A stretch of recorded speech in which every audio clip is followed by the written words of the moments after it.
How often have you played the game and couldn't understand why you're playing against higher ranks, gaining little, or why you're placed with lower ranks but still receiving little? How often do you feel completely lost when it comes to understanding the ranking system? Today, we're going to talk about the ranking system in Valorant. The first thing you should know is that the game has two ranking systems. The first is the one you see after the game, your rank, and the RR range from 0 to 100. The second is a hidden ranking system, which, according to the developers and support team, takes into account every little change in your performance, which either raises or lowers your rank. Here's a simple example. You're a 10 LVL Faceit veteran from CSGO, but you don't approve of what's been done in CS2, so you decided to switch to Valorant. Your mechanical skills are high, your game sense is average, but your understanding of abilities is lacking. After a few games, the game will assign you a rank. Let's say you calibrate at Gold 3, but your hidden rank is Diamond 2. In that case, two things will happen.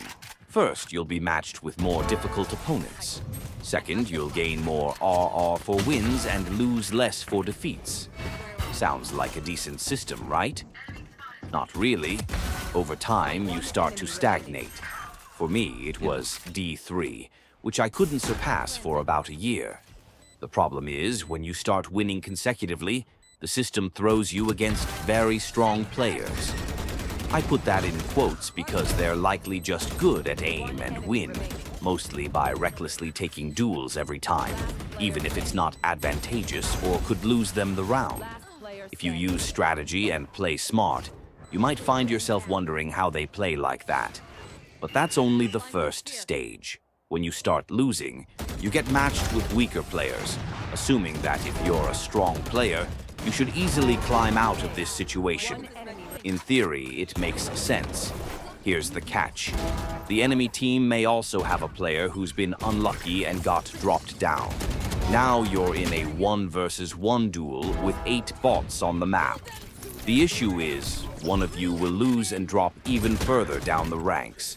As a result, you could snowball downhill, and there's nothing you can do about it. Another problem with this system is that it doesn't account for roles. In CSGO/CS2, roles are more flexible since anyone can throw smokes and flashes. But in Valorant, roles are strictly defined. Who are the main fraggers in this game? Duelists. Who are the main anchors? Sentinels. The first group's task is to kill and take space. The second group's task is to survive and hold space. Here's the catch. As an Ascendant, you'll constantly play against diamonds, and the game assumes you'll run around fragging everyone, putting up insane stats and winning games solo because your rank is higher. This would be fair if everyone played duelists and chased kills. But if you're playing as a Sentinel, congratulations. The system works against you. You'll get plus 15 RR for games where you've dropped 30 kills, carrying them on your back. But if you lose, even with those 30 kills, you'll easily lose minus 24 RR. I've tried long and hard to figure out what parameters the hidden rank system considers, but I couldn't get a clear answer. However, I did find out what it doesn't consider. KAST, the percentage of rounds where you performed a useful action. KD and KDA, kills and assists per death. And ACS, some unclear stat from Riot that they don't seem to look at themselves. So it's unclear what you need to do to earn more RR, climb higher, and improve your rank and hidden rating. According to the developers, you just need to win, and preferably on long win streaks. Oh, how unfortunate that not everyone can win every game. Someone has to lose. Lastly, I want to mention trolls, dodgers, and toxic players. If you think Riot Games is fighting them, they're not.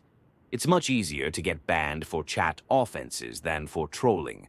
This comes directly from the support team. Trolling is considered normal because in 100 out of 1,000 games, trolls will be on your team, and in another 100, they'll be on the enemy team, meaning you'll get your ELO back.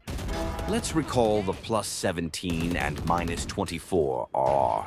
Do some math and realize that something doesn't add up. No deep conclusion this time. That's all I have to say.